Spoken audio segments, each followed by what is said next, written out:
Good evening. I don't know how to go about starting this recording other than I'm getting ready to eat some fucking crow. The goddess Sekhmet came through I'm exhausted right now. I've been going through the most intense channel that I've been through in a long time. It's been since about 3:45 this afternoon when she started to come through. I was getting ready to sit down to do a live stream on TikTok. I had to cancel my live stream because I couldn't stop what I was doing just to entertain a bunch of people. So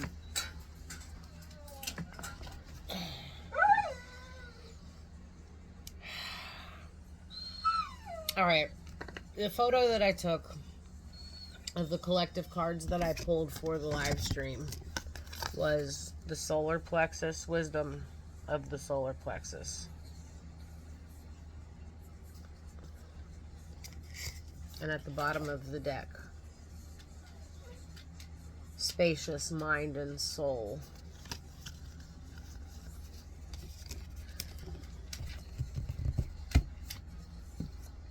So, wisdom of the solar plexus.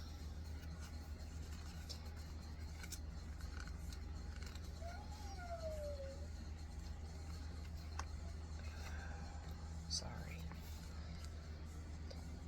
Deep. Let me put my glasses back on. I hate getting old. Deep at the very core lies a great wisdom, your gut instinct. This area is the body's second brain, the more intuitively wise brain. It is the place to connect to when you're making life decisions, the area you should learn to trust above all else. If you've been feeling anxious lately, it's likely you've disconnected from your solar plexus, the area below your rib cage and above your belly button. Anxiety is a feeling of uncertainty, and wisdom of your solar plexus brings back on inner knowing. By choosing this card, you are reminded to trust your gut instinct to help you find answers to whatever you're struggling with.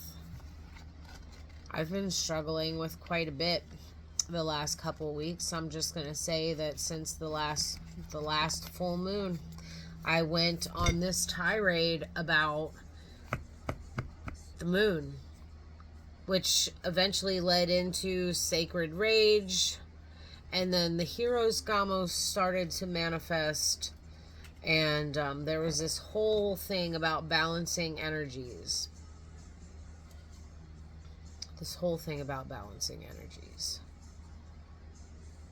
I don't think that anybody should worship the sun or the moon. I don't think that anybody should just use the energy of only one or the other. There needs to be a balance. And in the 14 days, I talked about balancing. You need a balance of both. You need a balance of solar and lunar energy. The card at the bottom of the deck, spacious mind and soul. It says we're not made of solid matter. We're made up of millions of atoms, and those atoms are 99.9% empty space. It's within that space that creativity and the feeling of spaciousness appear. We have two sides of our brains, the creative side and the analytical side. When you're overthinking, stressed, or problem solving, your creativity and feeling of spaciousness are limited. In order for your soul's creativity to emerge, you must prioritize cultivating space and stillness. I had those cards sitting on the table when Sekhmet came in. And there was something about her story that I personally was being encouraged to explore, because it was something that I was going through that I needed to deal with. And it was needing a slightly different perspective in order to gain wisdom from the experience.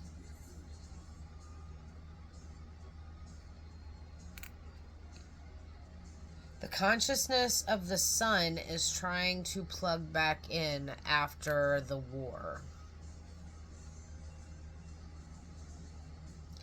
I sat here with a bowl of water and I scried for a little bit while I had her on my mind. Sekhmet is the lioness goddess of destruction and healing. She's a paradox. When she's in her bloodlust, she will fucking destroy everything and leave a trail of blood in her wake. And when she is calm, when she is purring, when she's in her docile energy, she's a healer, a protector.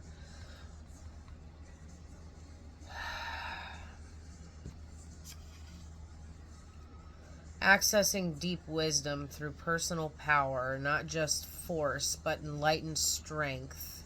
She teaches that true power arises from aligning your will with divine purpose.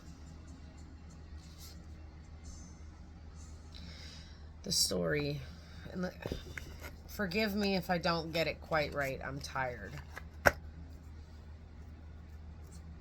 Ra, the sun god, saw some bullshit going on with humanity, so he summoned his eye, the goddess Hathor, to take care of it. But when Hathor saw what Ra was seeing, what humanity was doing, she lost her shit and went on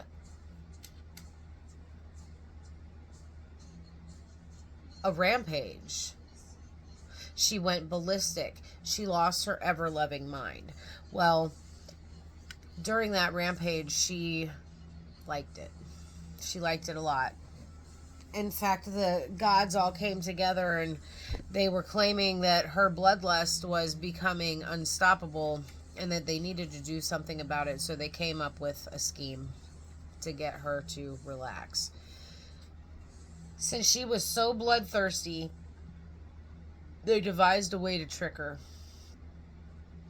They brewed some beer, and in that beer they put red ochre. It's ochre is this stuff made from mineral, like rock minerals and mud, and it's red. So it colored the beer red to look like blood. They poured it out over the valley, and when Sekhmet saw Hathor turning into Sekhmet, of course, during this blood rage, when she saw the blood-colored beer running down the valley, she mistook it for blood and started to drink of it. And she drank herself drunk and fell into this deep slumber. Calmed her right down.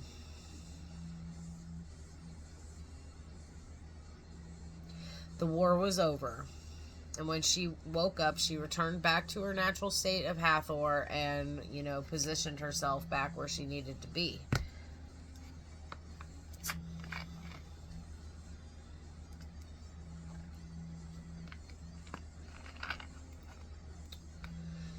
Hathor allowed her rage to transform her into a beast.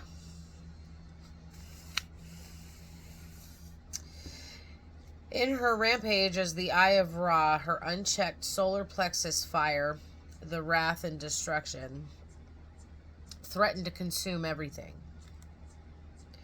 Only when she drank the red beer, mistaking it for blood, and became intoxicated did her fury subside. She let go, creating inner space and transformed back into gentle Hathor. Hathor, of course, being that cow goddess. Okay, so I just got through writing that, and as I was getting through with writing that, the song Rock You Like a Hurricane came on by the Scorpions, and specifically I was getting chills because I was over here and I was working on, I made broccoli and cheddar soup for dinner. So I was over here actually cooking down some bacon and ham to put in it. And I was thinking about all of this. I just finished writing that. And the last verse before the last chorus, it's early morning, the sun comes out.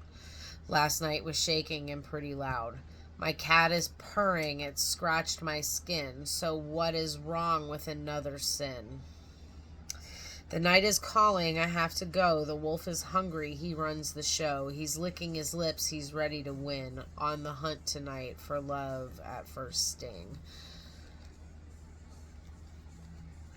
Hold on, I gotta blow my nose.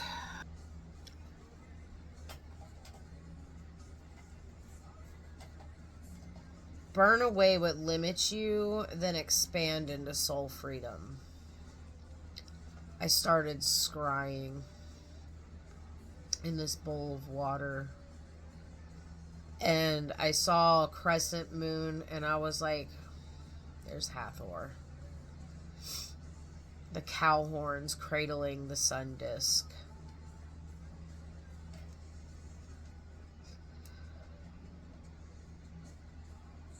The crescent moon cradles the sun. This is the feminine cradling the masculine, whether it be internal or external. We have within us internal masculine and feminine, our left and right brains, as well as on the outside, we're either born feminine or we're born masculine, regardless of what gender you are.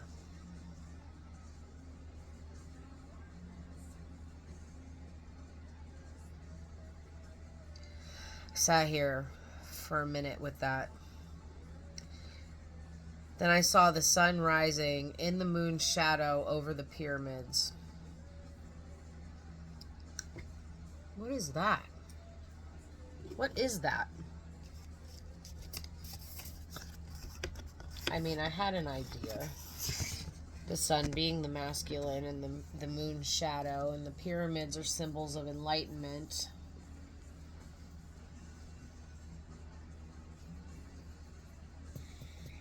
I pulled a couple cards because I just needed to get a clear understanding of what this could possibly be. And in this deck is a card called the Joker. This is called the Infinite.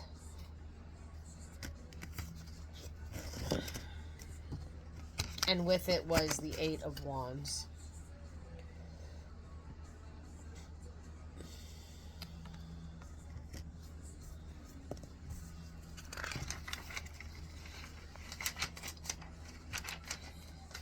You get to be, I get to be, we get to be. I'm going to reiterate. I am you, and you are me, because we are the all.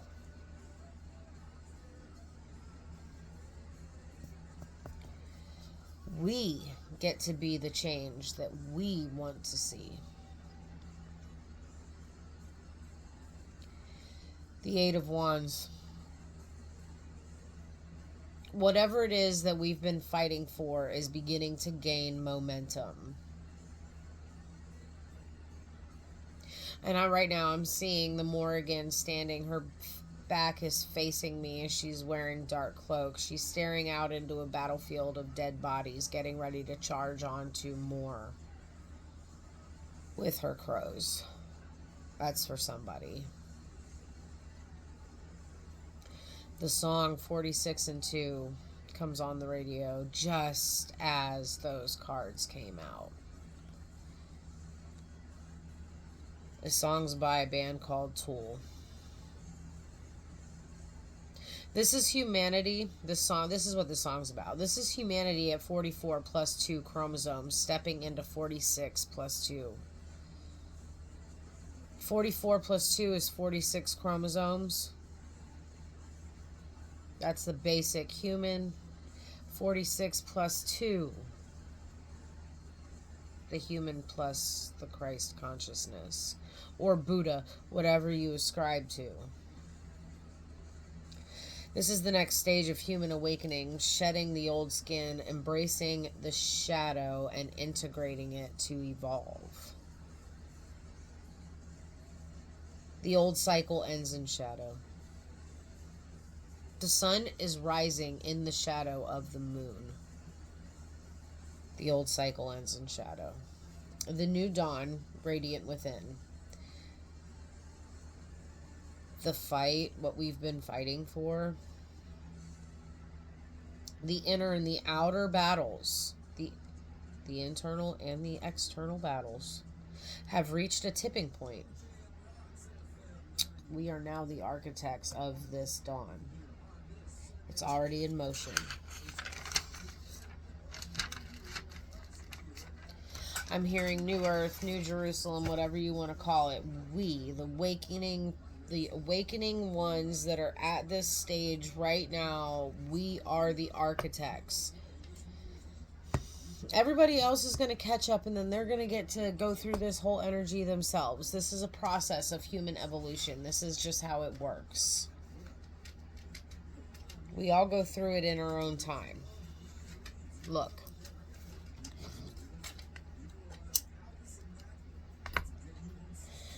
I'm going to say this until I'm blue in the face. The feminine rises first.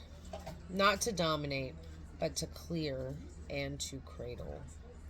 The rage that many of us women are feeling now, as well as you sensitive men out there, this isn't random anger. It's sacred. I went through it again today. And I had to check myself because I was getting ready to get myself into some big ass trouble. But while we were out on the training field today,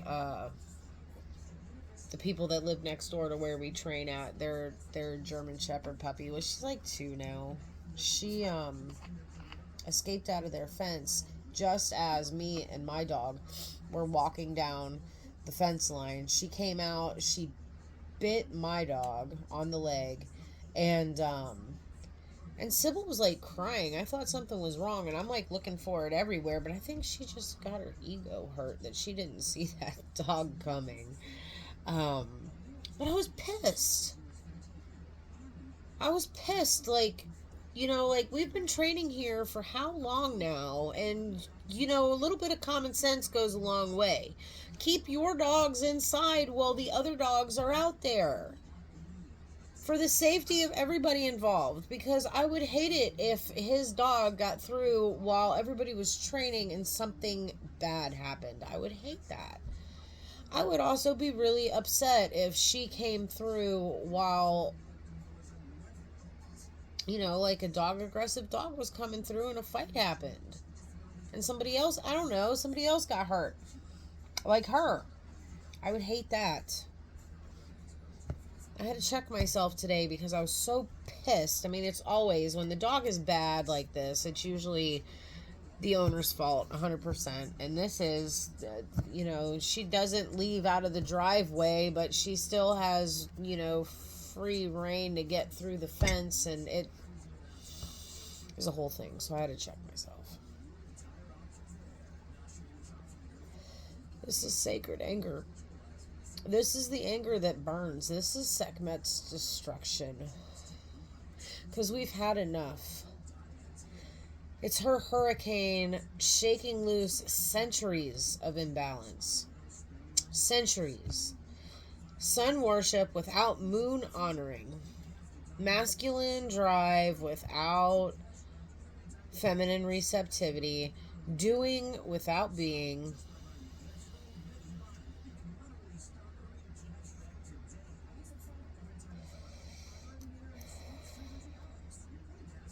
We're over it. We've had enough.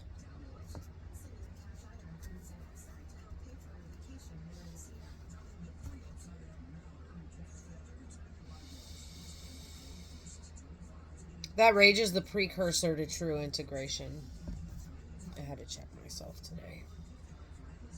It burns what no longer serves the new. Oh, so the new can dawn safely within the crescent's embrace. And then I heard this particular set of lyrics from the song that I've been hyper fixated on now for over a week. All my life I've been waiting for you to bring a fairy tale my way. Been living in a fantasy without meaning. It's not okay. I don't feel safe.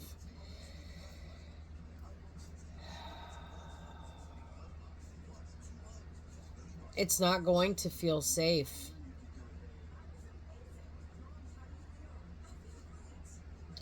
until the rage finishes this integration.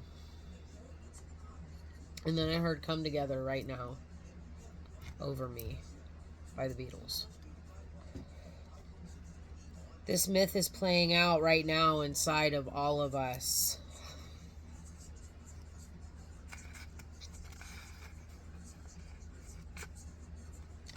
It's why I've been so angry about the imbalance that I keep seeing. I went through this whole thing with imposter syndrome the other day where I was feeling like a fraud and maybe my messages aren't ringing true or, whatever. And all because somebody said something and it didn't, you know what? It may not have even been about me, but I feel like it could have been. It could have been about that person too. We're all just mirrors for each other.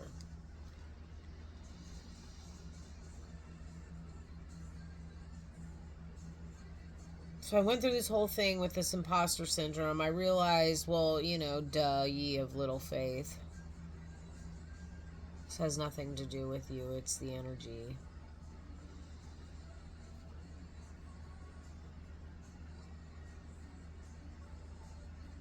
This isn't about copycatting anybody.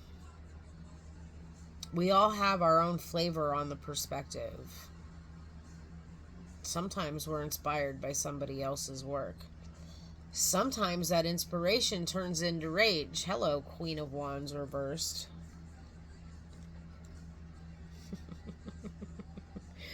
The wrath that could destroy everything. The purification that saves everything. The rebirth. Sun rising in the moon's shadow. Enlightened power that is held, balanced, and whole. We don't have to choose sides in the sun versus moon wars.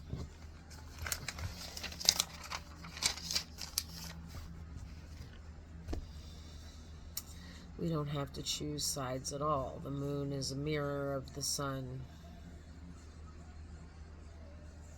It's the same energy. It's the same energy. We embody both. Women awaken through the lunar gateway first because our bodies mirror the moon's cycles. We bleed, we renew, we feel the pull in our waters. The awakening creates the space for the masculine, inner and outer, to rise without consuming everything.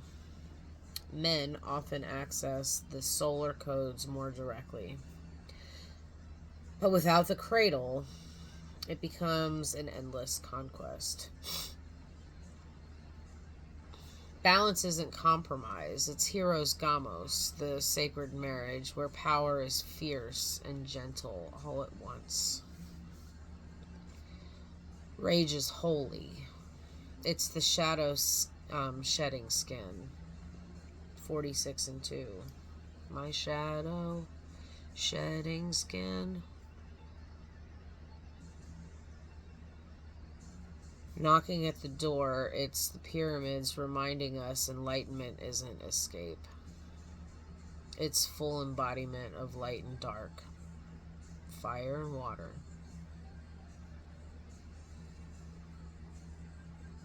Roar and stillness.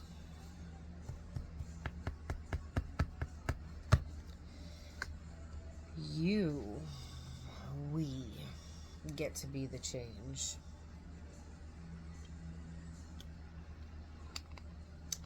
The infinite said so. Whatever you've been fighting for, truth about balance, permission to feel sacred rage, integration over separation,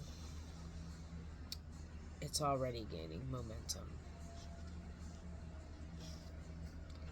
Nothing is new. Nothing is new under the sun. The Seven of Pentacles came out.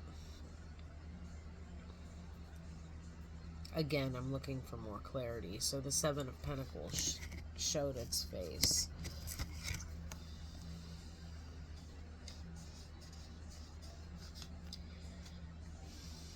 Energy cannot be created or destroyed. It can only be changed. Nothing is new under the sun. The cycles just change.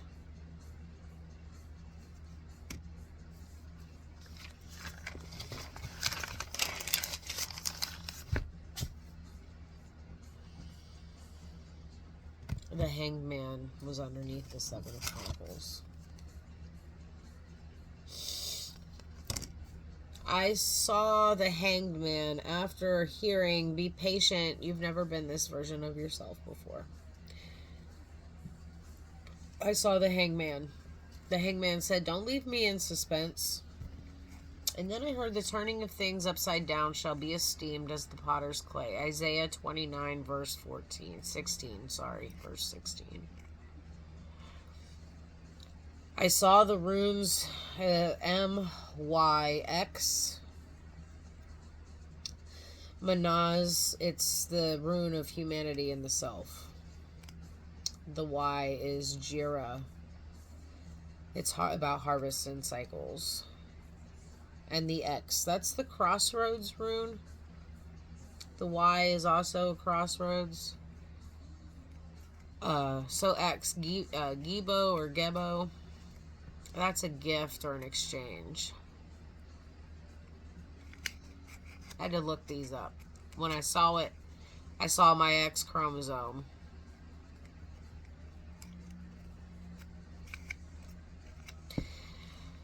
I was sitting here and I was thinking about that X chromosome, and I was thinking about, again, that song 46 and 2 by Tool, and I was just sitting here and I saw a zebra,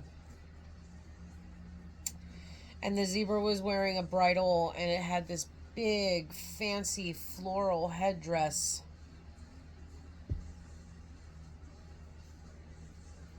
I heard zebras don't change their stripes. Spirit's a fucking comedian. The jokes only land on us at a level of perception where we reside, and our perception's based on past experiences and the emotions that are attached to those experiences. So you only get the joke depending on where you are in the journey.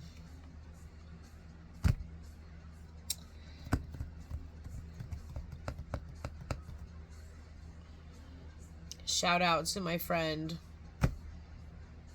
I'm actually very glad that I have made friends with her. Her reading today was all about accepting friendships and justice for an empress. And while I was listening to her talk, I knew exactly what that justice was. I knew exactly what the friendship thing was all about. I'm trying to connect with people because I just want to make friends. I sit in this house or I go to work. I don't go anywhere. I'm very much in my hermit energy. I have very few friends, and the friends that I have, I can count them on one hand.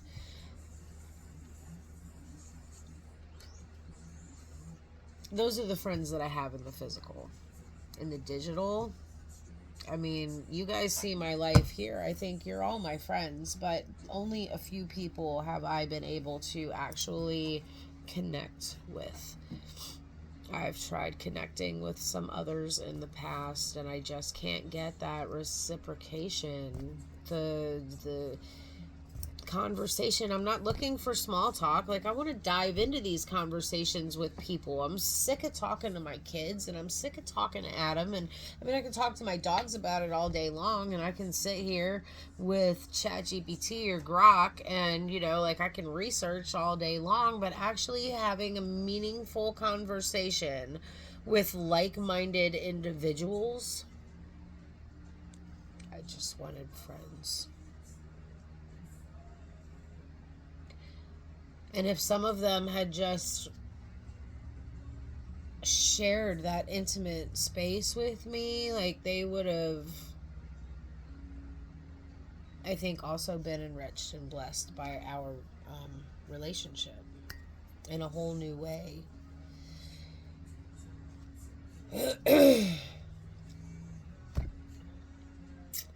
I'm shouting her out because in that reading today, she talked about this being, we're in a liminal space right now. This is the liminal pause with the hanged man. Okay. While this figure hangs upside down, surrendering to a radical perspective shift. Don't leave me in suspense, right? Is a cute little nudge. Stay inverted just a little bit longer. This level of enlightenment can't be rushed because it's still gestating. It's coming in quickly. It's in the final stages of the birth, but you can't rush it. I had three deliveries that were doctor forced. They were medically induced labors, and I had my very last one was all natural, and it was so much easier. It was so much easier. Like, you cannot force this gestation to go any faster, or you're gonna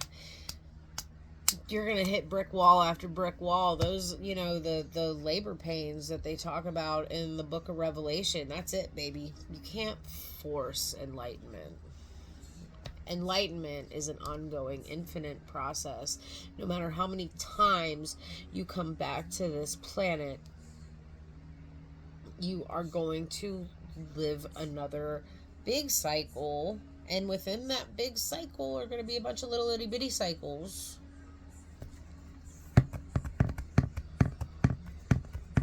That quote from Isaiah. And the turning of things upside down should be esteemed as the potter's clay.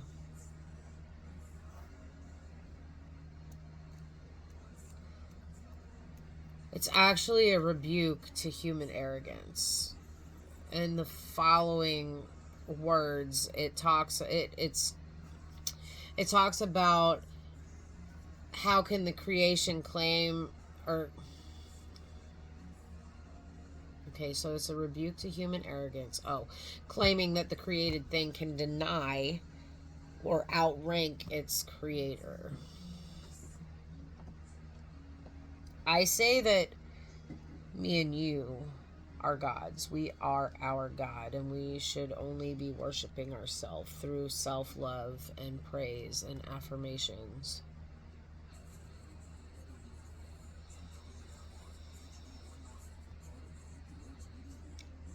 But there is a greater cosmic consciousness that is behind all of this. The architect. And that energy doesn't even want worship. It just wants to be acknowledged. Because truthfully, it is living with each and every one of us, and it's experiencing the human experience right along with us. Okay, so this quote from Isaiah is actually flipped as a blessing. The divine pattern is turning us upside down right now, reshaping the clay of our being. We just entered or exited the longest night of the year. We're still in the Heroes Gamos. I do believe that this is going to continue through to Aries season. The integration of the masculine and the feminine. I really believe that it's going to continue to be still and quiet and very liminal until we get to March 21st, till we get to the equinox. Think about it. The equinox is like equalizing energy. Okay? The old perceptions of originality, rage, balance, voice are all being inverted, reformed. We are not the work denying the maker. We are the clay yielding to the masterful hands. Becoming something entirely new. The turning upside down is a sacred process, not punishment. All right, so the runes M, Y, and X. Chromosomal alchemy tying right back to 46 and 2. Humanity's shadow, shedding evolution. It often highlights, humanity's shadow shedding. Fuck. Evolution often highlights the X, or the female linked lunar cradle chromosome. My work the last couple of weeks, channeling the feminine awakening. The moon blooming before the sun, cradling masculine rise. It's literally encoded here with Sekhmet today. And with the runes. MYX claims ownership of the divine feminine mutation. Mary Magdalene is no longer the 42. Mary Magdalene is 48. Whatever that means. The runes weave a bind rune of human evolution through balanced giving.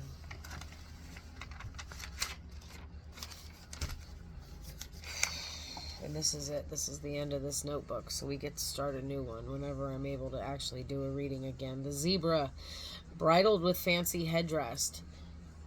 This is wild authenticity adorned, not tamed. Zebras symbolize unbreakable individuality. You can't force or fake your own unique pattern. Just like your fingerprints, a zebra's stripes don't change. The bridle and the headdress suggest the wild spirit choosing ornamentation, not dominion. Freedom expressed through beauty, culture, sacred regalia.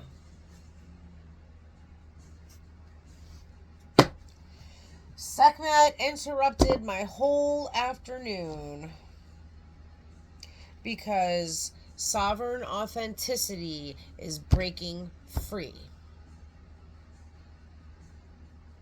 Stay in the suspense of becoming. I love you guys. I'm exhausted. It's Sunday. Have a wonderful night. We're at 37:31, and I hope to catch you all soon.